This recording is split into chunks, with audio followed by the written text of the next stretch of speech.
Shalom, salam sejahtera di dalam kasih Kristus.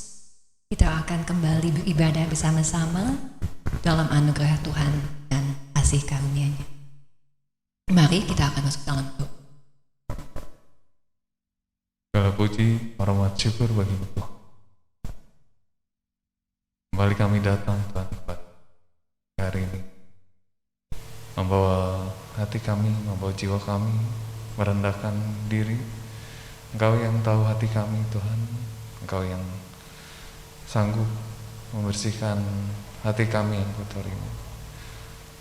Di pagi hari ini kami mau bersyukur Tuhan, baik untuk hari-hari yang Engkau tambahkan, untuk hari-hari yang masih dapat kami lalui, untuk satu minggu lagi yang boleh kami lewati Tuhan. Meskipun semakin banyak kesusahan yang kami alami ataupun saudara-saudara kami alami, namun kami mau bersatu hati memuji Engkau, memuliakan Engkau, bahkan mendengarkan firman-Mu, menambah-nambahkan perbendaharaan di dalam hati kami, sehingga bertambah hari bukan kami menjadi semakin lemah, tetapi kami boleh semakin kuat di dalam Engkau Tuhan. Kiranya Engkau mau Tuhan untuk mendengarkan pujian-pujian kami, biar kiranya pujian-pujian ini dapat menyenangkan hati-Mu saja Tuhan. Terima kasih, kami serahkan ke dalam tangan saja, dalam Yesus, amin. Ucaplah syukur senantiasa atas segala sesuatu dalam nama Tuhan kita Yesus Kristus kepada Allah dan Bapa kita. Mari kita bersyukur atas setiap kemurahan Tuhan, kebaikan hati-Nya, dan menyembah Dia.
Bapak, Ibu, dan keluarga semua nyanyikan lagu ini dengan ucapan syukur oleh karena kemurahan Tuhan. Janji terjadi.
mengucapkan mengumumkan cinta setia kita di pagi hari dan kesetiaan kita di malam hari. Mari kita mengucap syukur, naikkan pujian-pujian syukur dan penyembahan kepada Dia, karena Tuhanlah kekuatan dan mazmurku. Kalau Bapak Ibu Saudara bisa berdiri dan tepuk tangan, berdiri tepuk tangan, puji Dia. Mari.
Segala puji dan syukur kami naikkan kepadamu ya Tuhan.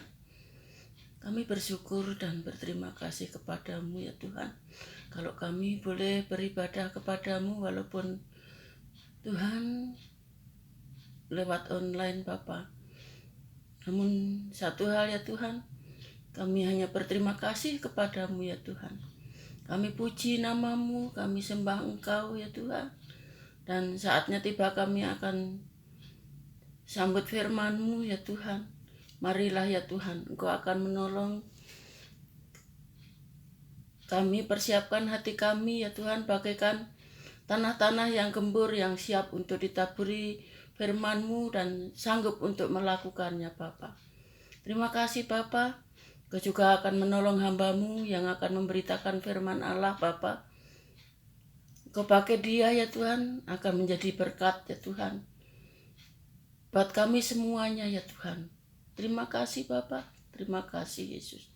Dan kami akan sambut firman-Mu dan kami alaskan hanya di dalam nama Tuhan Yesus Kristus. Terima kasih Bapa. Amin.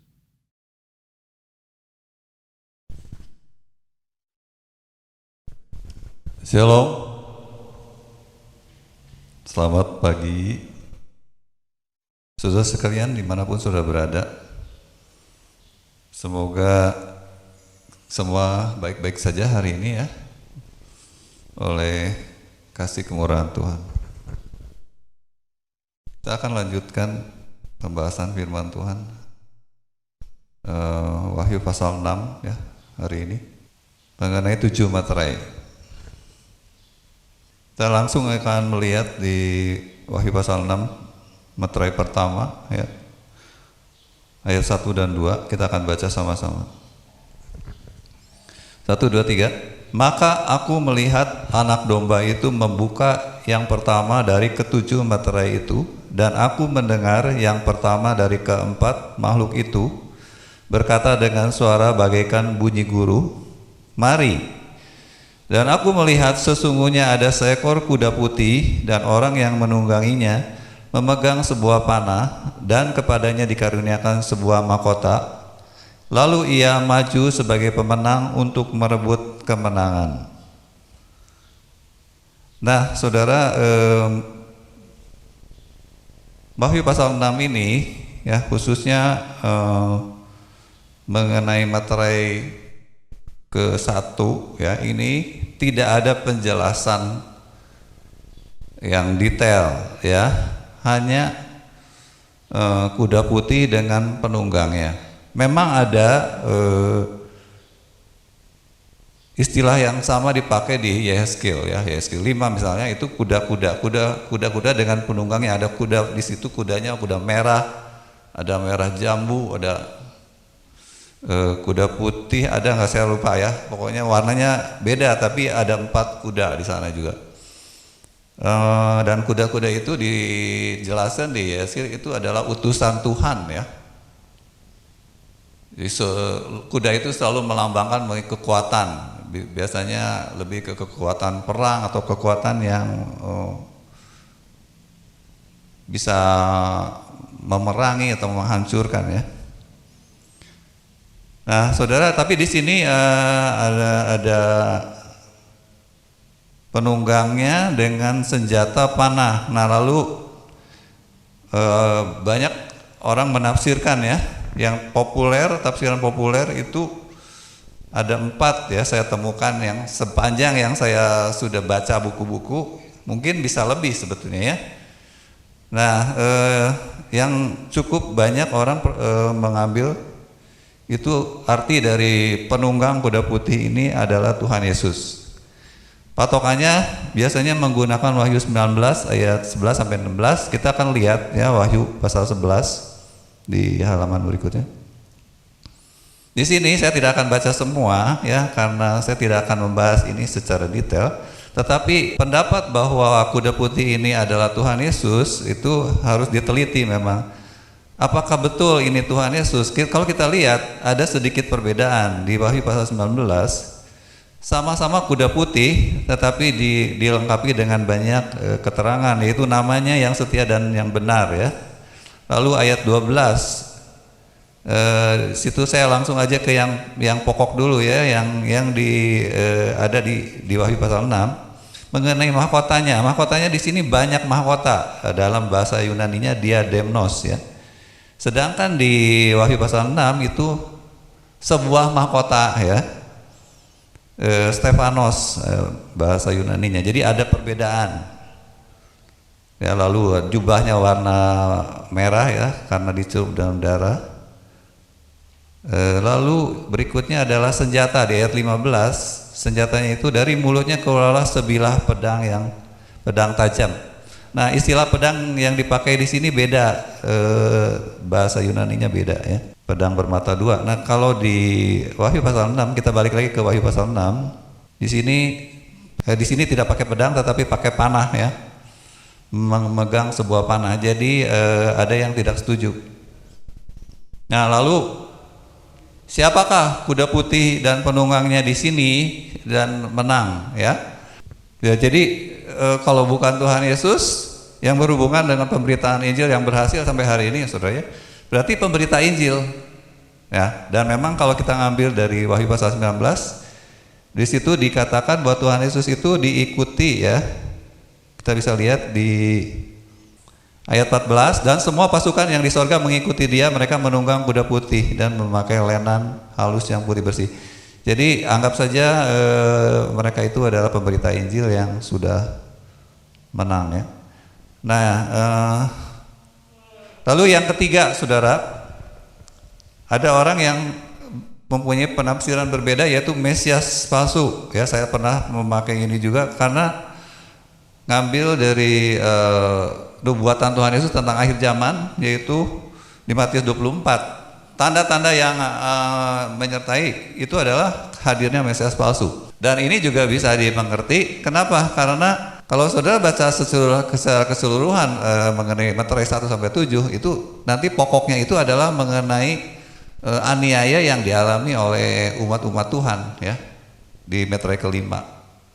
Jadi ada aniaya, dan sebetulnya sebelum wahyu ini dituliskan pun sudah ada aniaya, yaitu dari zaman Tuhan Yesus sudah bangkit ya, gereja awal itu kita tahu kisah tentang Stefanus yang dirajam batu dan jemaat-jemaat yang diseret keluar oleh Saulus. Aniaya itu sudah puluhan tahun ya sudah terjadi. Dan sepertinya berlanjut, nanti kita akan ketemu ke situ ya, tidak berhenti aniaya itu. Nah, jadi ada aniaya terhadap umat Tuhan, penyebabnya siapa? Gitu. Penyebabnya itu adalah ajaran-ajaran yang menentang kepercayaan kepada Kristus. Entah itu ajaran agama Yahudi dan agama-agama yang lain yang menolak bahwa Yesus adalah Mesias gitu ya. Jadi ini mengenai sebabnya. Tetapi tadi juga pemberitaan Injil juga menjadi penyebab terjadinya aniaya. Karena kalau tidak ada pemberitaan Injil ya tidak ada kekristenan, tidak ada aniaya. Jadi itu bicara tentang penyebab terjadinya aniaya. Lalu yang tafsiran keempat adalah kekuatan militer ya. Kuda putih dan menunggang ini kekuatan militer. Kenapa? Alasannya adalah karena mahkota yang diberikan itu adalah Stefanos, yang biasanya istilah ini dipakai untuk jenderal-jenderal yang sudah menang perang. Dikasih mahkotanya Stefanos gitu ya. Atau atlet yang menang di Olimpiade. Jadi semuanya punya dasar saudara, dan memang tafsiran-tafsiran ini kan baru kemudian muncul ya. Jadi saudara udah peristiwanya udah terjadi, baru dicari tafsiran yang tepat. Jadi ya jadinya cocok-cocok aja sih gitu. Nah saudara, ini saya mau kasih tahu bahwa dalam menafsirkan firman Tuhan, kalau tidak ada penjelasan yang cukup, maka semuanya hanya bersifat tafsiran dan tidak mutlak kita harus ikut salah satu gitu. Karena di Alkitabnya tidak dijelaskan. Jadi kita harus ambil yang cukup jelas untuk dipegang erat. Tetapi yang tidak begitu jelas, kita harus toleran gitu ya, untuk ada perbedaan-perbedaan. Sampai mungkin yang mana yang menurut kita paling cocok. Jadi perbedaan ini tidak perlu menjadi masalah karena memang tidak ada pertentangan. Semuanya hanya seperti saling melengkapi gitu ya. Lalu yang materai kedua saudara, materai kedua adalah kuda merah dengan penunggangnya ya. Ayat 3 dan 4, dan ketika anak domba itu membuka meterai yang kedua, aku mendengar makhluk yang kedua berkata, mari. Dan majulah seekor kuda lain, seekor kuda merah padam, dan orang yang menungganginya dikaruniakan kuasa untuk mengambil damai sejahtera dari atas bumi, sehingga mereka saling membunuh, dan kepadanya dikaruniakan sebilah pedang yang besar. Apa kuda merah ini? Apa? Dari penjelasan ayat 4 bisa dibaca, yaitu ada apa saudara, saling membunuh ya. Lalu ada pedang yang besar. Jadi saling membunuh menggunakan pedang. Cukup sederhana, langsung ingatan kita bisa kepada apa, peperangan gitu ya. Pertikaian peperangan. Dan karena ini kelasnya dunia, sekali lagi ya, semua meterai ini adalah tentang yang akan kena itu seluruh dunia. Jadi ini ada bukan perang kecil-kecilan, sudah perang-perang besar ya. Nah, tetapi karena penafsir-penafsir tadi mengkaitkannya dengan pemberitaan Injil, lalu dengan aniaya terhadap gereja, maka lalu dicari apakah ini perang yang orang bangsa dengan bangsa atau perang yang apa? Ya, jadi lalu timbul perbedaan penafsiran, saudara. Selain itu, saudara, nanti di materai keempat itu diulang lagi ya, peperangan, kematian oleh peperangan. Lah kok sama gitu kan? Materai kedua sama keempat kok sama? Nggak mungkin sama gitu ya. Jadi materai kedua ini apa ya, perang apa? Lalu dicari, saudara. Lalu ditemukan ini ada yang beda. Saling membunuh ini lebih tepatnya saling menyembelih gitu. Karena pakai kata spaso yang artinya tuh menyembelih, lebih banyak di Alkitab itu diterjemahkannya ke menyembelih, walaupun bisa juga membunuh, sudah ya. Dan lalu mengenai pedangnya, pedang yang dipakai itu adalah makaira. Makaira itu bukan pedang panjang yang untuk perang, tapi pedang pendek yang biasa untuk motong hewan gitu ya. Dipakai juga di perjanjian lama yang bahasa Latin, pakai makaira waktu Abraham mau menyembelih Ishak. Jadi bukan pedang panjang, karena kalau pedang panjang nggak bisa motong gitu ya, nggak cocok. Jadi pedang yang pendek. Nah, jadi wah ini bukan perang sebetulnya, tapi ini aniaya terhadap umat Tuhan. Ya kalau umat Tuhan kan nggak ngelawan, jadi disembelih. Istilahnya yang cocok ada disembelih. Ya, jadi peperangan berdasarkan Matius 24 cocok, bangsa bangkit melawan bangsa. Tetapi Matius 24 ayat 9 dan 10, orang akan saling menyerahkan dan kamu akan dibunuh. Cocoknya ya penganiayaan. Dua-duanya cocok, saudara. Tafsiran ini cocok dua-duanya, oke? Lalu materai ketiga. Materai ketiga, ketika anak domba itu membuka materai ketiga, aku mendengar makhluk yang ketiga berkata, mari, dan aku melihat sesungguhnya ada seekor kuda hitam, dan orang yang menungganginya memegang sebuah timbangan di tangannya. Dan aku mendengar seperti ada suara di tengah-tengah keempat makhluk itu berkata, secupak gandum sedinar dan setiga cupak jelai sedinar. Tetapi janganlah rusakkan minyak dan anggur itu. Nah, ini juga cukup jelas sebetulnya bicara tentang apa, saudara? Kelaparan. Karena ada secupak gandum sedinar, yaitu udah sering dibahas ya. Harga anggap aja di Indonesia 1 liter beras itu sama dengan upah 1 hari. Jadi mahal. Jadi ada kelaparan, tetapi di materai keempat nanti ada juga kelaparan. Jadi, nah ini kelaparan kok diulang di materai keempat gitu kan? Jadi nggak mungkin kelaparan yang sama dong gitu kan? Masa sih materai ini kan penting semua. Lalu dikaitkan lagi dengan penganiayaan gitu ya. Nah, karena memang ini karena sudah terjadi dalam sejarah gereja, maka saudara kesimpulannya lebih mudah gitu ya. Oh iya, memang pernah terjadi gitu ya. Saya pernah bahas mengenai gereja di Smyrna ya. Jadi karena kaum minoritas apalagi yang tidak disukai itu selalu ditindas dari segala sisi, saudara ya. Bukan cuman secara agama, kebebasan beragamanya dibatasi atau dilarang, tapi juga secara sosial, ekonomi, politik, hukum juga diperlakukan beda. Ada ketidakadilan, ketimpangan, ada timbangan itu miring gambarnya ya, kalau mungkin digambarinnya tepat itu miring. Jadi ini ada perlakuan semena-mena terhadap umat Tuhan sehingga mereka jadi miskin, banyak yang miskin. Dan memang di negara-negara tertentu catatan sejarah mengenai orang Kristen itu memang jadi miskin, saudara. Karena dibenci ya. Sampai negara ikutan karena mayoritas penganut kepercayaan lain yang duduk di negara, dan mungkin di negara kita kerasa banget ya. Hal ini sangat terasa ya, saudara, karena gereja-gereja itu begitu sering ditutup ya, dan kebebasan beribadah, kebebasan berpendapat mengenai kepercayaan kita itu sangat sering nantinya mengakibatkan kita dipenjara gitu ya. Berani menginjili kepada umat agama lain bisa dipenjara. Itu bukti bahwa ada ketimpangan keadilan ya. Sehingga, dan paling kerasa memang secara ekonomi. Jadi jangan heran kalau orang Kristen lebih susah sudah kalau hidup sesuai firman, lebih susah secara ekonomi, lebih banyak yang susah sebetulnya ya, di negara-negara tertentu. Lalu saudara, materai keempat ini cukup jelas dan tidak perlu ditafsirkan macam-macam sebetulnya ya, kalau kita baca. Dan ketika anak domba itu membuka materai yang keempat, aku mendengar suara makhluk yang keempat berkata, "Mari." Dan aku melihat sesungguhnya ada seekor kuda hijau kuning, dan orang yang menunggangnya bernama Maut, dari kerajaan maut mengikutinya. Dan kerajaan maut mengikutinya.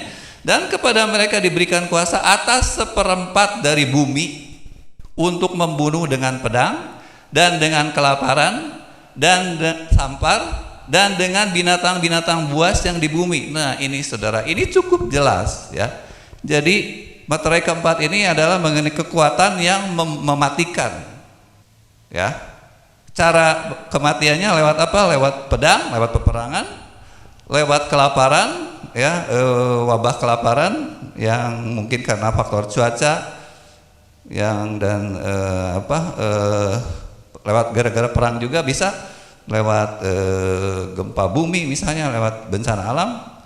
Lalu sampar, penyakit seperti kita nih ya, ini masuknya ke sini, COVID ini kategorinya masuk sini, sampar ya saudara.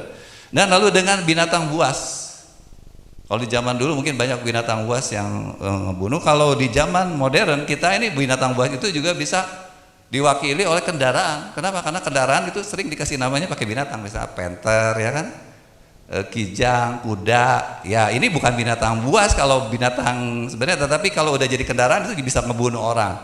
Ya, pesawat itu kan seperti burung ya, lalu kereta api seperti ular. Ini semua binatang-binatang yang seringkali menimbulkan kematian yang memakan banyak korban ya saudara.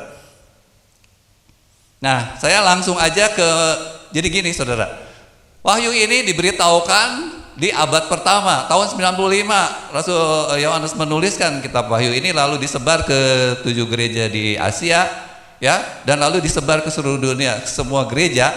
Untuk apa? Untuk memberitahu apa yang akan terjadi sejak hari itu ya saudara ya.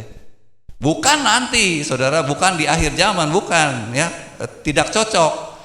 Kita udah bahas tentang itu. Jadi yang cocok itu adalah sejak gereja itu mendengar tentang wahyu, maka semua materai-materai ini terjadi. Aniaya sudah terjadi, dilanjutkan aniaya. Nanti di materai kelima diterangin. Nah yang ini tadi ada penganiayaan lewat pedang ya, lewat pembunuhan atau banyak martir, udah jelas terbukti ya, sejak gereja awal sampai hari ini masih banyak yang mati karena memberitakan Injil. Lalu yang kedua lewat perlakuan tidak adil, masih di banyak negara yang mayoritas bukan Kristen ya, dan di negara-negara yang sosial termasuk ya, itu terjadi. Materai kedua, ketiga masih terjadi, dan materai keempat ini catatannya lebih lengkap. Kenapa? Karena kalau mengenai penganiayaan terhadap gereja, catatannya tidak begitu bisa kita dapat datanya ya, walaupun sudah di 2000 tahun. Tetapi materai keempat ini kita punya catatan yang lengkap untuk membuktikan apakah wahyu ini benar-benar terjadi atau tidak. Kita hidupnya sekarang 2000 tahun kemudian, jadi penggenapannya sudah banyak harusnya. Benarkah ini wahyu ini terjadi? Kita bisa cek saudara. Pertama saudara, data akibat binatang buas saya nggak punya ya. Tetapi kecelakaan lalu lintas ini WHO yang bikin ya, atas seluruh dunia. Saudara di sini ada grafiknya, mungkin kecil ya. Nanti saya akan bagi ini ya, khotbah saya ini PPT-nya di grup gereja. Saudara bisa teliti lebih lanjut, atau YouTube-nya nanti di pause ya. Saudara, data kecelakaan seluruh dunia ini per tahun sekarang udah 1,3 juta orang yang mati di jalan raya. Oke? Ya, sejak tahun 2000 itu sudah hampir 1,2 juta. Angkanya sangat tinggi. Jadi dalam 100 tahun ke depan ini kalau tidak berubah bisa kematiannya kan 130 juta orang ya akan mati lagi ya. Satu simpan ya. Kenapa kita bisa membuktikan? Karena tadi ada kata-kata yang akan dibunuh itu 1/4 bumi. Jadi kalau populasinya dihitungnya yang terakhir nanti, misalnya sekarang 7 miliar, berarti yang dibunuh, jumlah yang dibunuh selama 2000 tahun lebih nanti itu sekitar 1,75 miliar jumlahnya, gitu ya. Nah, dari binatang buas dan dari kecelakaan lalu lintas per tahun aja ini 1,3 juta orang ya. Lalu korban tewas akibat perang besar. Ini saya ngambil ya yang besar-besarnya saja. Pemberontakan Taiping di Cina itu 20 juta orang ya tahun 1850. Perang Dunia ke-1 1914 itu 22 juta orang ya, 10 juta prajurit, 12 juta warga sipil. Ya, warga sipil ini matinya bukan karena perang aja. Ada yang karena penyakit akibat perang, ada yang karena kelaparan gitu ya. Dan yang kehilangan rumah dan sebagainya. Pokoknya penderitaan ini menimbulkan kematian yang berlanjut. Lalu penaklukan dinasti Qing atas dinasti Ming gitu tahun 1644 itu korbannya lebih dari 25 juta orang ya. Perang Cina lawan Jepang hampir bersamaan dengan perang dunia kedua itu lebih dari 25 juta orang yang mati ya saudara. Lalu penaklukan Spanyol atas Amerika, orang-orang Eropa rame-rame pindah ke Amerika di abad ke-15 itu yang mati 56 juta orang Indian suku asli. Dari 60 juta waktu Columbus datang di data itu ada sekitar 60 juta penduduk asli Indian ya. Lalu di abad ke-16 kira-kira 100 tahun lebih itu tinggal 4 juta, 90% mati saudara ya. Sampai suhu global turun karena banyak orang mati, banyak ladang-ladang terlantar ya, tidak ada yang ngolah. Suhunya dingin dunia ini. Lalu korban tewas perang dunia kedua ya saudara itu sekitar 65 juta orang. Korban sipilnya lebih banyak, 40 juta dari 65 ini ya. Dan waktu itu populasi dunia hampir 2 miliar. Jadi lebih dari 3% yang mati. Saudara ini kalau di total ini gede. Angkanya gede banget ya. Lalu berikutnya saudara, korban tewas akibat penyakit tadi ya, sampar. Ini mulai dari ini rada lumayan lengkap nih. Mulai dari tahun 165 saudara, zaman Roma ada wabah Antonin, tidak diketahui penyebabnya apa. Tetapi ini ceritanya banyak, ada buku-buku menulis warga Roma itu sampai menuduh gereja akibat dari orang Kristen tidak mau nurut nyembah kaisar, maka dewa-dewa marah sehingga menurunkan penyakit ini. Tetapi orang Kristen banyak yang tidak terkena sampar dan bahkan mereka menolong, akhirnya matinya karena menolong ya warga yang kena sampar. Ini sampai seorang pastor itu bikin buku yang saya pernah cerita ya, 22 buku untuk membuktikan bahwa penyebabnya bukan orang Kristen, tetapi mereka karena memang tidak menyembah Tuhan yang benar ya, dan dari dulu juga udah seperti itu gitu ya. Bencana alam itu sudah sering terjadi, oke? Dan lalu ada wabah Justinian yang disebabkan oleh pes ya, bakteri yang ada di kutu, saudara ya. Itu gambar kutunya di situ. Bubonik itu tahun 541 korbannya banyak sekali saudara, 25 juta orang. Bayangin tahun 500-an penduduk buminya paling berapa gitu ya. Tetapi yang mati sampai 25 juta orang. Lihat ini Wahyu ya, Wahyu pasal 6 tahun 95, ini tahun 541 25 juta tewas. Tergenapi ya. Lalu ini berulang Black Death ya, sama ini karena kutu ini, bubonik ini Ini saudara sekarang kemarin kejadian lagi ya, di Cina ada yang ngalamin, di Inggris kalau nggak salah ada yang kena, tapi katanya sih masih aman lah karena ini sudah bisa dikendalikan. Penyebabnya itu saudara, kutu ini hidup di banyak binatang termasuk kambing domba, kelinci ya. Selain tikus, jadi kutu ini di mana-mana bisa hidup. Dan kalau mereka terinfeksi lalu kita sentuh ya, kita mungkin makan dagingnya dan nggak bersih, bisa nular ke manusia. Oke? Dan ini korbannya saudara luar biasa. Ini tahun 46 itu sampai hampir 200 juta jiwa. Dan waktu itu warga Eropa hampir separuhnya yang kena meninggal.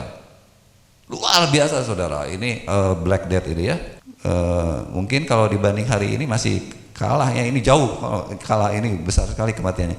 Lalu kolera ketiga, jadi kolera ini banyak terjadi. Kolera yang ketiga ini besar, korbannya sampai 1 juta tahun 1852. Influenza pertama tahun 1889 itu juga 1 juta yang mati, ya korbannya kenanya banyak. Kolera ke-6 tahun 1910 800.000 orang meninggal.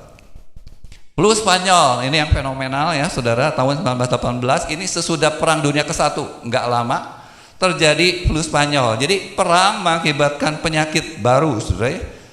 Atau flu yang influenza itu menjadi meledak karena mungkin keseimbangan alam yang sangat terganggu, virus-virus ini mutasi luar biasa mungkin ya, sehingga menulahi 500 juta orang, di mana populasi dunia waktu itu cuma 1,5 miliar, sepertiga bumi, saudara, yang tertular ya. Dan lalu yang matinya juga 50 juta orang. Ada yang bilang 100 juta. Memang susah waktu itu kan, ngedatanya susah ya. Ini besar sekali saudara. 100 tahun yang lalu ya, hampir tepat 100 tahun yang lalu. Lalu flu Asia, saudara, flu Asia tahun 56 yang mati 2 juta orang. Ya. Flu Hong Kong tahun 68 ini, kalau saudara yang sempat hari-hari itu dengar berita tahu ya, Indonesia memang tidak terlalu kena sih waktu itu. Tetapi korban tewasnya banyak, 1 juta orang flu Hong Kong. Lalu HIV dari tahun 76 sampai sekarang ini belum ada obat yang benar-benar manjur. Korbannya yang mati banyak sekali saudara. Sampai hari ini udah 36 juta. Dan masih akan terus bertambah ya. SARS ini tidak banyak ya, tahun 2002 hanya 8 ribuan orang yang terpapar, tapi yang meninggalnya 10%, 800 orangan. Flu babi ini luar biasa tahun 2009 ya, 1,4 miliar yang terjangkit flu babi, tetapi yang meninggalnya hanya 500.000 banyak, tetapi persentasenya kecil ya. MERS 2.500-an yang meninggalnya sepertiga. Jadi ini penyakit yang mematikan ya, 858 orang. Ebola dari 28.600 yang terpapar, yang meninggalnya 11.000 lebih, hampir separuh. Ya, sepertiga atau separuh, hampir sepertiga ya. Nah, yang terakhir COVID-19 ya, tahun 2019 ke sini. Menurut data WHO tanggal 9 Juli sudah 185 juta orang yang tercatat positif ya. Tetapi yang meninggal 4 jutaan, 4 juta lebih 10 ribuan gitu ya. Saudara, ini penggenapan. Jadi kalau kita udah ngerti nubuatan kitab Wahyu, sebenarnya nggak aneh kalau apalagi ada catatan seperti, oh iya berarti kita kebagian nih ya. Penggenapan dari materai ke-4. Kita ngalamin nih ya. Jadi benar, wahyu itu benar ya. Kenapanya mungkin nanti kita akan lihat kenapa bisa terjadi seperti itu. Nah, saudara, sekarang sebelum saya ke materai ke-5 dan kita mempelajari dan lalu bagaimana kita harus bertindak menanggapi nubuatan Tuhan ini, kita akan pelajari mengenai COVID-19 ini dikit, data-data yang saya bisa bagikan ya. Karena ini belum selesai ya. Sudah 180 juta orang yang positif, kira-kira bisa berhenti nggak gitu ya? Atau bakal meningkat pesat gitu ya yang terpaparnya. Walaupun semoga yang meninggalnya tetap sedikit ya. Nah, menurut Lawrence Wong-nya ini seorang ahli, pakar kesehatan di Singapura, pandemi COVID ini akan bertahan sampai 5 tahunan, ya, akan terus mutasi. Mutasinya baru kira-kira akan berhenti itu 5 tahun yang akan datang. Nah, saudara, jadi yang harus kita tahu hari ini adalah bahwa virus ini bermutasi. Ini penting saudara, karena kita sebagai umat Tuhan ikut menentukan di sini apakah kita ini membantu ya mengatasi virus ini dengan benar atau tidak. Jadi kita ini jadi berkat atau tidak jadi berkat di dalam menghadapi wabah ini. Tentu kita harus tahu harus bagaimana kan gitu ya. Nah, kita lihat gambar berikut saudara, mutasi virus secara umum itu meningkatkan penularan sampai akhirnya berhenti gitu ya. Meningkatkan daya tular ya.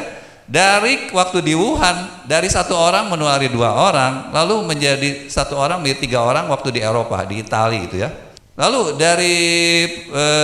dari sana berikutnya terjadi mutasi yang lebih kuat, yaitu di Inggris, yaitu varian Alpha. 1 orang bisa menulari sampai 5 orang, ya, termasuk yang Afrika Selatan kalau nggak salah. Habis itu saudara muncul varian Delta. Sebetulnya nantinya ada sekitar 10 atau 11 varian, saudara. Varian Delta di India ini 1 orang yang positif bisa menulari sampai 8 orang. Makin kuat saudara, ya. Dan kemarin terakhir udah Delta Plus, artinya udah lebih dari 8 sekarang yang Delta Plus ini ya. Tetapi saudara, kalau kita bandingkan ada penyakit lain yang lebih sangat menular, misalnya gondongan itu 1 orang bisa menularkan ke 12 ya. Lalu campak 1 orang ke 18. Ya, ini tingkat penularannya sebagai perbandingan. Lalu saudara, kita harus bagaimana nih sebagai umat Tuhan ya? Yang bisa mempercepat COVID ini berhenti apa, saudara? Supaya jangan terus-terusan mutasi, yaitu jangan membantu terjadinya mutasi. Nah, siapakah yang membantu terjadinya mutasi virus corona sehingga dia lebih kuat dan lebih kuat? Salah satunya adalah orang yang tidak divaksin. Ya, gambar berikutnya ini dari Kompas. Jadi mutasi terjadi karena ada orang yang belum divaksin. Dan ini sebetulnya sangat repot. Kenapa saudara? Kalaupun semua orang dewasa, sekarang kan dari 12 tahun ke atas sudah bisa ya, sudah mulai. Tetapi anak-anak itu belum ada vaksinnya. Dari 12 ke bawah itu belum ada vaksinnya. Jadi ini anak-anak ini harus jangan sampai kena, supaya jangan menjadi faktor yang mereka nanti yang bikin mutasinya terus ada lagi kan, karena ini belum ada vaksinnya saudara. Lebih sulit melakukan percobaan vaksin untuk anak-anak, karena anak-anak untuk diuji cobanya nggak ada kan, nggak berani, susah loh ya. Oke, tetapi anggap saja bakal ada ya, saudara. Jadi yang penting kita nih yang sudah bisa divaksin berarti harus segera divaksin. Oke, jangan nggak mau divaksin gitu ya. Karena ini bisa menjadi memudahkan terjadinya mutasi ya. Selain tentunya pelanggaran protokol kesehatan ya. Kalau udah ketemu orang jangan males pakai masker. Jangan deket-deket lah kalau jaga jarak ya.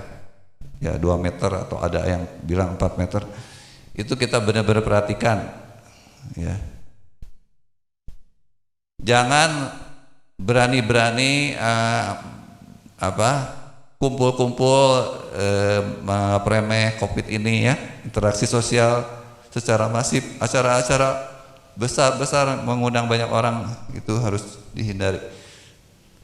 Saudara, itu dari segi keterlibatan kita. Lalu dari pemerintah saudara, vaksinasi di Indonesia ini menurut data Kementerian Kesehatan per 8 Juli vaksin pertama, dosis pertama itu baru sekitar 13%, artinya sekitar 35 juta orang saja yang baru divaksin dari 250 penduduk Indonesia. Masih banyak saudara yang belum divaksin. Vaksinasi kedua baru sekitar 5,4%. Ya. Kenapa lambat saudara? ini kapan selesai ini, kalau kayak begini kapan vaksinasinya semua bisa dapat? Enggak, kayaknya paling cepat 1 tahun. Itu kalau gerak cepat ya. Lalu kendala berikutnya adalah suplai vaksinnya, saudara. Indonesia itu apakah bisa kebagian jatah vaksin dari pabrik-pabrik besar? Kalau dilihat ini dari kemampuan produksi ya, saudara, di sini ada merek Sinovac ini bisa 600 juta per tahun, tetapi Indonesia baru kebagian 1,2 juta yang dari Cina ya. Sinopharm 200 juta per tahun, tetapi Indonesia kayaknya nggak pesan karena mahal, 850.000 per satunya. Lalu Bio Farma ini, nah inilah yang jadi andalan. Bio Farma ini kerjasama dengan Sinovac memproduksi sendiri di Indonesia itu 16 juta per bulan. Jadi kemarin ini 35 juta ditambah tadi 5%-an sekitar 13 juta ya, hampir 50 juta yang sudah divaksin. Vaksin 1-2 maksud saya itu pakainya yang beberapa bulan hasil produksi Bio Farma. Nah kalau 16 juta per bulan, saudara, untuk mencukupi kebutuhan sisanya ya 200 juta kali 2 kan, lebih malah ya 400 juta dosis itu lama. Jadi Indonesia tetap harus beli, tetapi belum kebagian, baru pesan-pesan doang ya saudara ya. Karena apa? Kalau saudara hitung kemampuan produksi ini dari misalnya AstraZeneca cuma 400 juta per tahun, 700 juta di kuartal 1 ya. Jadi kalau dihitung-hitung masih jauh untuk mencukupi 7 miliar per tahun, itu masih belum kesampai. Jadi pasti negara maju dulu yang dapat gitu ya. Indonesia pasti nggak kebagian. Moderna 125 juta per awal 2000. Jadi ini ada BioNTech dan sebagainya. Jadi kapasitas produksi vaksin dunia ini nggak mencukupi untuk bisa cepat-cepat. Jadi memang logikanya ya masih lama saudara virus ini bisa mutasi. Oke? Lalu sesudah divaksin, sudah 2 kali divaksin, tenaga kesehatan masih ada yang meninggal walaupun tidak banyak ya. Kalau nggak salah cuma 8 sampai 10 orang, saya lupa angkanya. Itu mereka sudah divaksin tetapi tetap meninggal. Artinya vaksin ini tidak cukup mampu menghadapi varian terbaru, apalagi karena mungkin mereka kondisi kesehatannya juga nggak tahu ya, mungkin juga kurang terperhatikan, sehingga saudara tenaga kesehatan ini akan divaksin dosis ketiga pakai Moderna. Saya dengar ada sumbangan dari Amerika 4 juta dosis ya. Lalu bagaimana dengan kita yang bukan tenaga kesehatan? Belum tentu dapat dosis ketiga, kapan bikinnya gitu ya. Masih belum bisa bikin dosis ketiganya. Nah di Sinovac sendiri, kalau Moderna memang kuat ya, jadi lebih tahan terhadap varian Delta katanya bisa. Nah mengenai Sinovac sendiri baru melakukan uji coba. Yang terakhir ini dosis ketiga sudah bisa 10 kali lipat hasil antibodinya. Mungkin nanti Bio Farma bisa bikin ini ya. Jadi perlu waktu lama dan kita perlu bekerja sama ya kalau ingin COVID ini tidak mengganggu kita lagi, termasuk menghalangi kita bisa beribadah ya ini ya saudara ya. Disinilah kita harus ingat sebetulnya perlu belajar kepada gereja-gereja di zaman dulu. Sebetulnya kalau ada catatannya ya kita harus belajar. Bagaimana mereka seperti di abad pertama tadi ya, waktu wabah tadi Antonin. Bagaimana gereja menghadapi wabah itu, saudara? Meninggal tuh nggak apa-apa sebetulnya, karena kalau bagi kita kematian itu keuntungan. Tetapi bukan cuma meninggal, mereka itu sebetulnya berperan, ya, saudara ya. Banyak yang tetap aja bantuin. Jadi mungkin kalau dokter-dokter Kristen ya tetap harus mau, jangan berhenti jadi dokter gitu. Jangan sampai karena takut mati jadi nggak mau jadi dokter lagi, ya nggak mau jadi perawat lagi. Saudara meninggal karena melaksanakan tugas itu mulia gitu di hadapan Tuhan juga ya. Apalagi umat-umat Tuhan harus menjadi kesaksian. Nah itu artinya kita tidak boleh takut mati, itu satu saudara. Tetapi tentu saja jangan mati konyol gitu ya. Bukan mati konyol, matinya kenapa gitu ya. Tetap saudara ya, kita Karena tidak melakukan hal-hal yang bodoh, tetapi kita memang melakukan apa yang lebih penting daripada nyawa kita sendiri. Karena inti dari kekristenan adalah kasih yang penuh dengan pengorbanan, gitu ya. Nah, saudara, kita akan lanjut ke materai kelima untuk lebih mengerti lagi dan bagaimana kita menyikapi bencana-bencana yang mungkin masih akan terus terjadi, ya. Di materai kelima, sebagai kunci sebetulnya dalam menafsirkan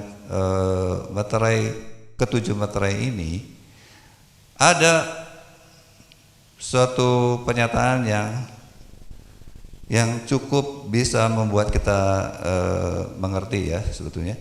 Di Wahyu pasal 6 ayat 9 sampai 11 saya bacakan. Dan ketika anak domba itu membuka materai yang kelima, aku melihat di bawah mezbah jiwa-jiwa mereka yang telah dibunuh oleh karena firman Allah dan oleh karena kesaksian yang mereka miliki, ya, aniaya terhadap umat-umat Tuhan, pemberitaan Injil. Dan mereka berseru dengan suara nyaring, katanya, berapa lamakah lagi, ya penguasa yang kudus dan benar, engkau tidak menghakimi dan tidak membalaskan darah kami kepada mereka yang diam di bumi. Jadi apa yang menjadi doa dari ini, kemungkinan doa dari umat-umat Tuhan yang hidup sebelum Yohanes mendapat wahyu, ya, yang sudah mati, ya, sejak zaman gereja awal sampai Yohanes membagikan kitab Wahyu, itu sudah mati. Lalu mereka berseru, sampai berapa lama aniaya ini akan terus terjadi, gitu kan? Dan tidak ada pembalasan dari Tuhan, karena memang waktu-waktu itu tidak ada pembalasan dari Tuhan. Pembalasannya kepada siapa? Kepada orang yang masih hidup. Di sini jelas, ya, kepada mereka yang diam di bumi. Tentu bukan orang mati, ya, tapi kepada orang yang masih hidup. Nah, inilah yang dijadikan dasar oleh banyak penafsir. Kenapa adanya lalu nanti sangkakala dan cawan murka, 7 sangkakala dan 7 cawan murka. Itu karena Tuhan membalaskan, sebetulnya membalaskan darah dari umat-umat Tuhan yang dibunuh. Lalu apa jawaban Tuhan? Dan kepada mereka masing-masing diberikan sehelai jubah putih, dan kepada mereka dikatakan bahwa mereka harus beristirahat sedikit waktu lagi hingga genap jumlah kawan-kawan pelayan dan saudara-saudara mereka yang akan dibunuh sama seperti mereka. Jadi jawaban Tuhan adalah yang akan dibunuh masih ada. Jadi aniaya akan berlanjut. Ini jawaban Tuhan, dan kita melihat sampai hari ini masih tetap berlanjut.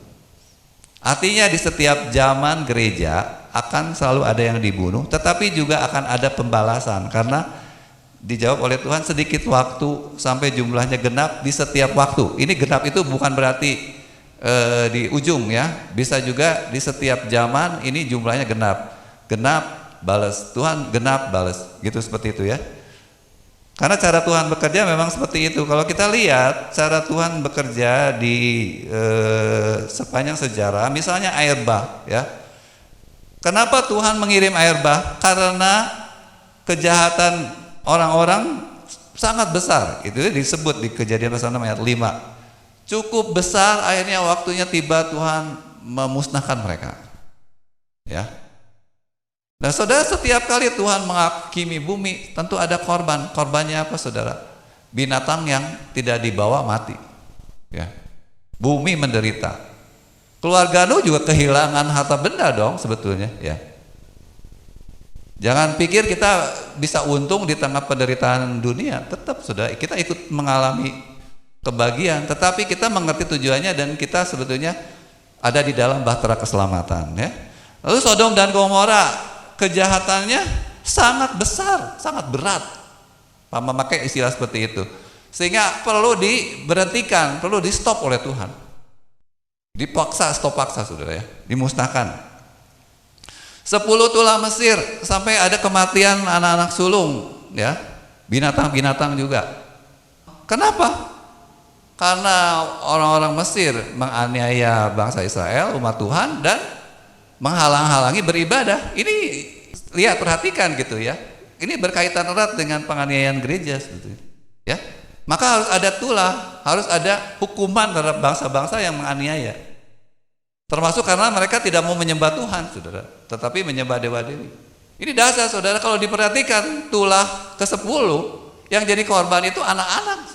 Yang bersalahnya orang tua, tapi yang jadi korban anak-anak. Ada tumbal. Jadi kita kalau melihat hari ini bencana COVID, kok yang kena enggak semua orang jahat aja gitu ya. Iya, seperti itu, saudara. Cara kerjanya seperti itu. Tidak bisa hanya orang-orang tertentu yang kena, termasuk umat Tuhan. Orang Israel juga ikut menderita lah waktu itu, saya pikir ya, karena kondisi tetangga mereka ya, secara ekonomi mah tidak ada untungnya gitu ya. Lalu saudara dilanjut ya, bukan cuman itu, umat Tuhan waktu berpaling kepada Allah lain itu Tuhan mengatakan dengan kata-kata yang tidak kalah keras ya, aku akan memusnahkan ya, dengan segala celaka, dengan tulah, dengan kesusahan, sampai kehilangan negeri gitu ya. Lalu Israel kan saudara tahu dicabut dari tanah Kanaan, dipindahin ke Babel. Salah satu penyebabnya yang mungkin bagi saudara perlu mengerti kenapa COVID ini juga menimpa dunia. Saudara, ada peraturan Tuhan untuk cocok tanam, yaitu dalam 7 tahun tanah itu harus diistirahatkan di tahun ke-7. 6 tahun diolah ya, dikuras tenaganya untuk memberi buah, memberi makan manusia, tetapi tahun ke-7 harus istirahat, pemulihan. Nah, kalau ini tidak dilakukan, maka itu tanah itu terkutuk, saudara, dan Tuhan harus menghentikan pemusnahan tanah ini ya, penghancuran sumber daya yang sangat penting ini oleh Tuhan harus di stop. Nah, saya kira COVID ini salah satunya, salah satu cara Tuhan untuk menghentikan pengrusakan alam. Dan kita tahu bahwa akibatnya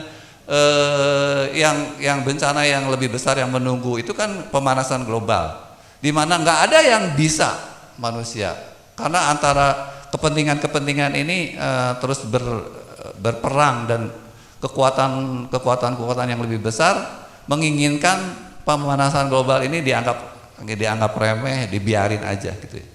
Tapi makanya Tuhan turun tangan sebetulnya. Jadi kalau kita lihat COVID-19 ini nggak ada bedanya sebetulnya. Sangat positif kalau kita secara makro melihatnya gitu ya. Karena menyangkut banyak hal, sudah dosa bangsa-bangsa ya, penganiayaan gereja, dan lalu pengrusakan alam. Kita perlu mengerti ini, saudara. Jangan negatif, jangan tidak mengerti lalu kita ngomong kita negatif, salah gitu ya. Berpikir tentang Tuhannya juga salah. Menyikapi COVID ini menjadi salah, sampai kita tuh seolah-olah yang kena COVID itu dosanya paling gede misalnya. Tidak bisa, saudara. Kita harus ikut berduka dan bahkan berdoa minta ampun, karena kita pun tidak membantu. Kita bantu apa untuk pemanasan global? Enggak ada, saudara. Mungkin saudara juga sama aja ikut misalnya boros-borosin energi, ya kan? Pakai kendaraan yang mempengaruhi pemanasan global, pakai freon yang masih zaman dulu, semuanya itu mempengaruhi saudara, menjadi dosa kita. Dan kita tidak berdaya terhadap dosa-dosa itu. Jadi karena kesulitan yang banyak ya, yang menyangkut harus bersama-sama dikerjakan. Ini Tuhan yang campur tangan. Saudara, jadi dengan demikian kita mengerti ya, oke lah, nggak apa-apa gitu. Dan ini lebih baik untuk masa depan yang bagi anak cucu kita yang Tuhan masih izinkan untuk sampai kedatangannya itu masih ada gitu ya. Mereka harus diberi alam yang cukup memadai gitu ya. Jadi saudara, yang bisa kita lakukan itu tadi, kita harus ikutin protokol kesehatan dan mau divaksin itu yang tentunya sangat mudah untuk dilakukan. Lalu kita menyuarakan hal-hal yang sedang Tuhan kerjakan, yaitu pemulihan bumi, dan lalu kita juga ikut mendisiplin diri, memperbaiki semua tingkah laku yang selama ini salah gitu ya. Nah ini, jadi apa yang bisa kita lakukan ya, mempercepat pertobatan ya, mempercepat pertobatan yang kita sudah tahu yang salah itu ya dibenerin gitu ya, menguduskan diri. Sebab apa, saudara? Hanya dengan cara itulah maka kita menjadi kuat dalam iman ya. Karena saudara, umat Tuhan sebetulnya selalu mendapat perlindungan dari Tuhan, artinya berupa kekuatan Jadi sakit tapi tidak merasa menderita dan rela, ya saudara masih bisa berbuat sesuatu dalam kondisi sakit. Itulah karena iman, saudara. Ya, ingat Rasul Paulus dalam kondisi sakit tetap melayani Tuhan Yesus dengan kemiskinan, dengan serba kekurangan, tidak pernah berkurang, ya, sampai naik ke kayu salib. Tidak pernah menghentikan kita di dalam mengerjakan tugas kita. Jadi nggak mesti harus dalam kondisi serba baik, ya, tidak terpapar COVID baru bisa menjadi saksi Tuhan. Nggak mesti begitu, saudara. Dan saudara yang kita harus ingat juga bahwa dengan kita menguduskan diri terus menerus, maka iman kita juga menghasilkan doa-doa yang memiliki kuasa besar, ya, sesuai dengan Yakobus pasal 5 ayat 6. Hanya orang-orang benar yang besar, sangat besar kuasanya. Bagaimana saudara bisa melihat kuasa Tuhan yang besar ketika terpapar COVID, ketika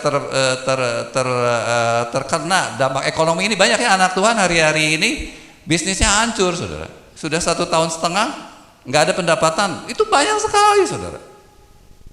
Bagaimana mereka bisa bertahan dalam iman, tetap mengikuti Yesus? Itu kan ujian, saudara, luar biasa. Lalu apakah bagaimana saudara-saudara yang lain bisa membantu atau tidak?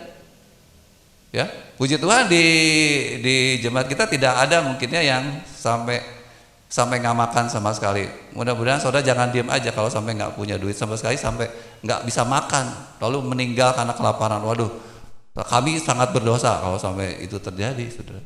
Ini saudara tantangan buat gereja Tuhan. Jangan dikira apakah umat Tuhan nggak ada yang bangkrut, banyak sekali, saudara, gara-gara COVID, ya. Nah itu, jadi iman dan lalu kasih di antara sesama, ya. Sehingga kalau terpapar COVID sekalipun saudara itu tetap punya kekuatan iman, mentalnya nggak rusak, ya. Saudara berani andalkan iman dan lalu mengalami kuasa Tuhan Allah El Shaddai, ya, yang minggu lalu pemberitaan firman Tuhan. Allah yang tetap tidak berubah kuasanya hari ini. Saudara harus ngalamin. Jadi COVID ini adalah sarana untuk membina iman sebetulnya. Berhasilkah iman saudara menjadi lebih kuat, ya? Kalau nggak ada ini, nggak ada pemicunya, gitu, ya. Nah, lalu tugas berikutnya adalah kita mulai peduli kepada lingkungan, ya. Ingat Yeremia 29 ayat 7. Jangan berhenti berdoa dan mengupayakan kesejahteraan, saudara. Pertama tentu yang tadi, prokes, ya, divaksin, jangan kumpul-kumpul, itu ikut mengusahakan kesejahteraan supaya cepat bebas dari COVID. Tetapi dengan perspektif yang lain, COVID ini Tuhan pakai juga untuk membersihkan bangsa kita, membersihkan warga Bandung, ya, dari kedurjanaan, dari dosa-dosa yang mereka perbuat. Maka kita tidak serta-merta ingin COVID-nya hilang, karena nggak tahu yang baik mana, gitu. Yang lebih baik mana. Paling kita berdoa supaya jangan banyak orang yang mati sebelum mendengar Injil, gitu aja. Gitu kan? Kita berdoa itu, saudara. Jadi kita lakukan yang kita bisa, kita bantu mereka kalau ada yang tetangga kita yang sampai nggak makan gara-gara kehilangan sumber penghasilan atau kena COVID, harus isolasi mandiri. Kita memang harus melakukan seperti itu, ya. Kayak saya di Batu Nunggal itu bukan cuma orang Kristen aja yang melakukannya, semua.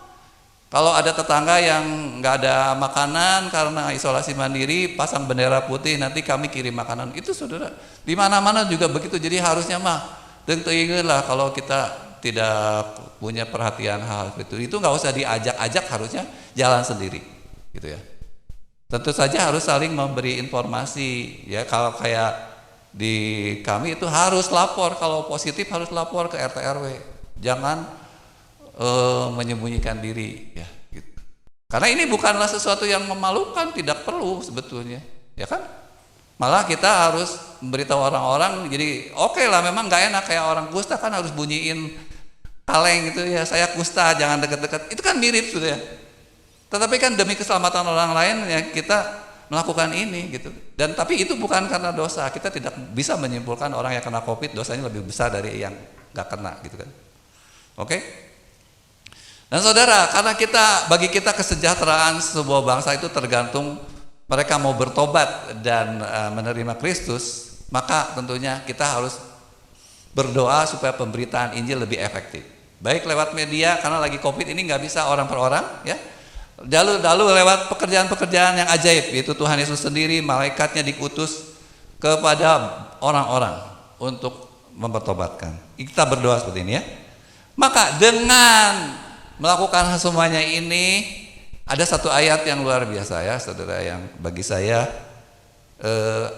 menunggu kedatangan Tuhan itu, seberapa cepat Tuhan datang kedua kali itu tergantung dari peran kita di dalam melakukan yang tadi semua. Ayatnya di 2 Petrus 3 ayat 12, ini ayat terakhir, saudara. Ayat ini mengatakan, kamu yang menantikan dan mempercepat kedatangan hari Allah. Jadi kedatangan Tuhan Yesus bisa dipercepat, tetapi juga bisa diperlambat. Kalau kita malas, tidak mau menjadi saksi Tuhan, tidak mau mendukung pemberitaan Injil, bisa memberitakan Injil tapi tidak mau, ya, gereja nggak mengalami kemajuan, misalnya jemaat-jemaatnya, ya, tidak terlibat dalam pemberitaan Injil, tidak terlibat dalam berdoa untuk keselamatan bangsa, maka yang orang-orang yang harusnya dituai lebih awal jadi tertunda. Mungkin ada orang tetangga kita yang harusnya umur 20 sudah mengenal Tuhan, baru umur 50, tertunda 30 tahun. Tetap selamat, tetapi terlambat. Jadi peran mereka jadi sedikit mengalami kerugian karena kita yang lebih dulu tidak bekerja, saudara. Itu namanya memperlambat kedatangan Tuhan. Tapi kalau semua giat maksimal mengerjakan yang bagian kita, maka kan orang-orang di Indonesia ini lebih cepat dituai, ya saudara. Sehingga selesainya lebih cepat, seluruh pekerjaan pemberitaan Injilnya lebih cepat, saudara. Jadi kedatangan Tuhannya lebih cepat. Itu yang saya mengerti, saudara. Jadi saudara, kita melihat semuanya ini bukanlah sesuatu yang bingung, ya, dan lalu jadi sedih dan lalu takut masa depan. Saudara, semuanya sudah diatur oleh Tuhan. Percayalah bahwa bersama dengan Tuhan kita ini tidak perlu tahu sebetulnya bagaimana caranya, ya, keluar dari krisis ini. Pasti keluar. Dan ini bukan baru pertama kali, sudah terjadi, ya, jadi kita bisa bersikap positif dan tetap berbuat sesuatu, ya, sesuai dengan ajaran-ajaran Tuhan. Itulah kiranya. Jadi kita akan terus berdoa dan bekerja dan tetap tenang, ya saudara, tidak panik. Kalau terpapar COVID jangan panik, saudara, dan lalu lupa sama Tuhan, lupa sama El Shaddai. Langsung boleh cari obat-obat yang mahal. Lalu saudara dengan gegabah akhirnya salah makan obat. Ya. Bukannya sembuh, malah jadi timbul penyakit-penyakit yang lain. Lebih baik saudara lebih banyak berdoalah hari-hari ini. Mungkin introspeksi diri, ya. Kenapa gitu, ya? Kenapa kita ada yang salah apa gitu? Karena bangsa Israel juga kan ditegur sama Tuhan yang hampir sama lah dengan bangsa-bangsa lain ketika mereka meninggalkan Tuhan. Ketika kita mulai banyak memberhalakan hal-hal yang lain selain Tuhan, gitu kan? Gak ada beda, saudara, ya. Jadi pertobatan yang bisa kita lakukan itu yang menyembuhkan kita akhirnya. Oke, kita akan masuk dalam doa kenaikan pujian. Ajarku menghitung hari-hari, ya. Setia sampai akhir.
kita seringkali sulit mengerti kenapa hidup ini harus diwarnai dengan penderitaan, dengan penyakit, dengan begitu banyak kejahatan di sekitar kita.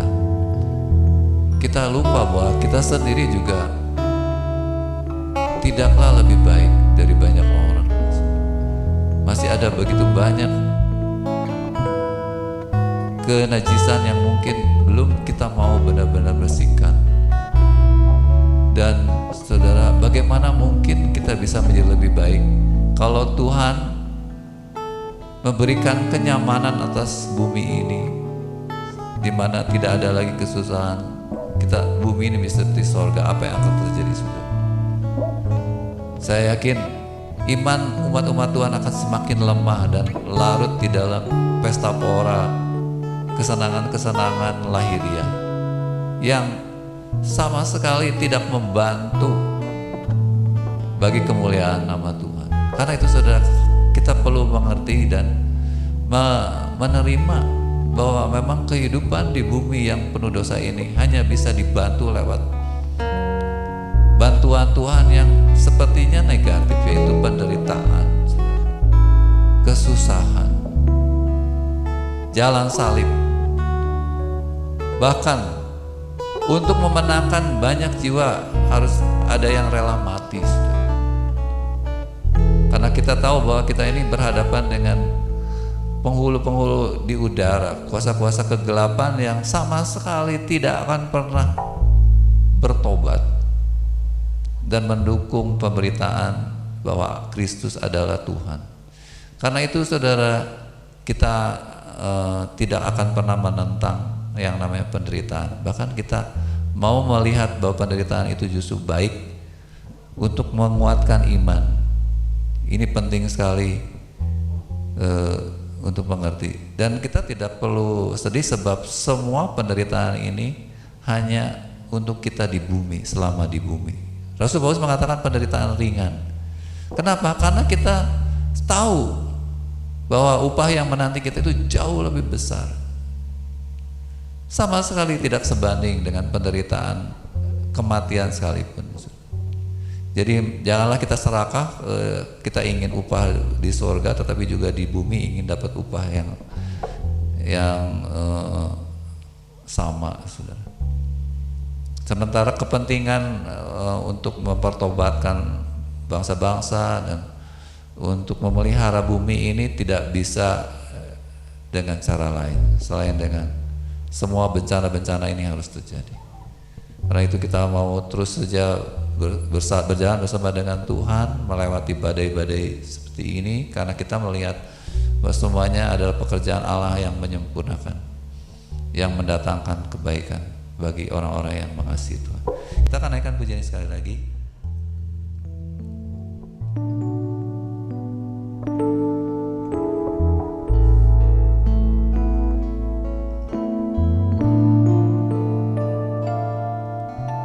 Ajarku menghitung hari-hari, bentuk dan sempurnakan hidupku. Ajarku hidup dalam kebenaran-Mu, Yesus, ku nanti kedatangan-Mu. Ku ingin setia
sukacita yang besar di langit dan bumi yang baru, bahkan memerintah bersama dengan Engkau duduk di tahta yang Engkau sudah siapkan Tuhan. Seandainya saja kami semua mempunyai keyakinan begitu kokoh, sehingga kami siap bahkan mati sekalipun di bumi, maka mungkin kami sudah melakukan lebih banyak, jauh lebih banyak apa yang menjadi tugas-tugas kami selama di bumi. Tuhan ampunilah bila kami terlena dengan hiruk pikuk dunia ini, bahkan begitu haus dengan kesukaan-kesukaan yang sebetulnya menipu daya iblis, supaya kami ya Tuhan berhenti giat bagimu. Ampunilah ya Tuhan bila kami selama ini juga banyak mengeluh, terutama ketika bencana ini datang, kami menjadi lupa bagaimana bersyukur. Kami hanya tahu bersyukur ketika banyak berkat, tetapi ketika Engkau memuji, ternyata ya Tuhan, syukur kami bukan karena keselamatan, syukur kami bukan karena kasih dan pengorbanan-Mu, bahkan kami tidak rela menderita, sehingga kami tidak dapat bersyukur ketika ada kesusahan-kesusahan. Bahkan ketika penyakit-penyakit datang, kami mungkin ada yang mengutuki Engkau, Tuhan mengampuni bila itu memang terjadi. Biarlah ya Tuhan, pengertian yang benar Engkau bukakan kembali lewat pekerjaan Roh-Mu ya Tuhan, sehingga kami berjalan bersama dengan Engkau dan tidak mengharapkan hal-hal yang sebetulnya tidak berguna bagi membangun iman kami di dunia. Kami semua harus melewati ujian-ujian, api-api yang membakar habis segala kenajisan, segala perbuatan upaya-upaya yang keliru, yang sia-sia, yang dibangun menggunakan jerami, rumput dan kayu. Boleh kami mengerti dan kami berhenti mengerjakannya, sehingga kami mulai lebih ya Tuhan mengisi hidup ini, bahkan hanya dengan hal-hal yang mulia, yaitu hal-hal yang menjadi perintah-perintah-Mu ya Tuhan, yang selama ini mungkin kami lalaikan. Tuhan menolong kami semua ya Bapa. Bantu kami untuk membantu ya Tuhan pemerintah di dalam memerangi virus ini. Hanya dengan cara itulah kami juga menjadi saksi-Mu, dan di samping itu kami kasih kami kepada tetangga-tetangga di sekitar kami, kepada saudara-saudara kami seiman, terus Kau akan pupuk lewat wabah COVID ini.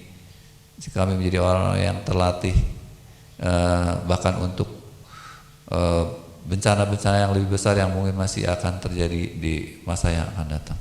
Tuhan memberkati umat-umat-Mu yang setia dan ingin setia dan lebih setia lagi ya Tuhan. Tuhan menolong mereka semua, terutama buat saudara kami yang masih harus menghadapi pergumulan melawan corona ini, yang ada di rumah sakit. Engkau ya Tuhan menjamah oleh kuasa kasih kemurahan-Mu sehingga boleh pulih ya Tuhan buat Tante Arifin, buat Saudara Heri, Saudari Meing, buat Tuhan menjamah supaya Engkau memberikan kekuatan iman dan membangkitkan doa-doa yang berkuasa yang membuat ya Tuhan mereka mengalami kuasa mujizat. Juga ya saudara kami yang lain yang mungkin tidak kami ketahui ya Tuhan, Engkau menjamah mereka semua.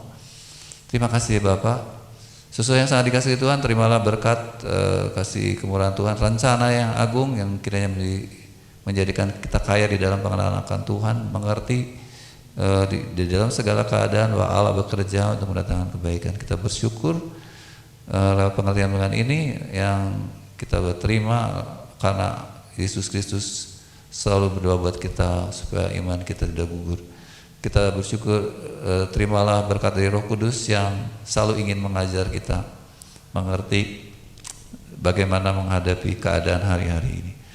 Terpujilah Tuhan sekarang sampai selama-lamanya di dalam nama Tuhan Yesus Kristus. Amin. Selamat siang.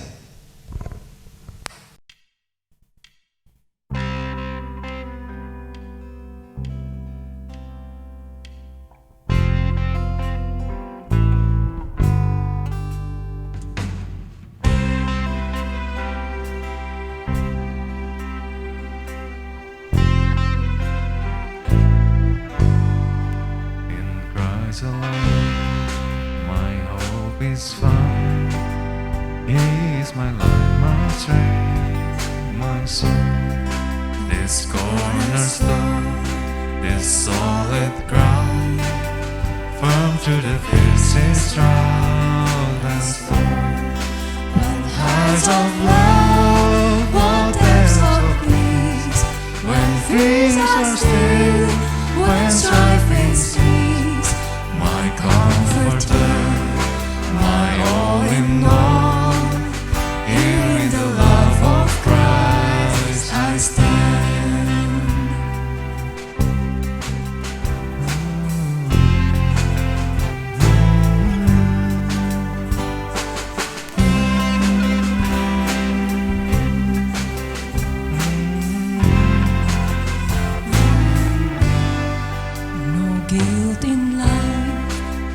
fearing death. This is the power of Christ in me. From life's first cry to final breath, Jesus commands my destiny. No power of hell, no scheme of man can ever pull me from His hand till He returns or calls me home.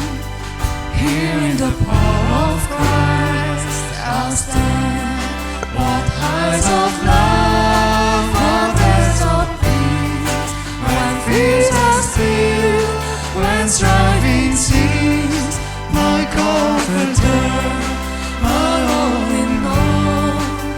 Here in the love of Christ I stand till He returns or calls me home.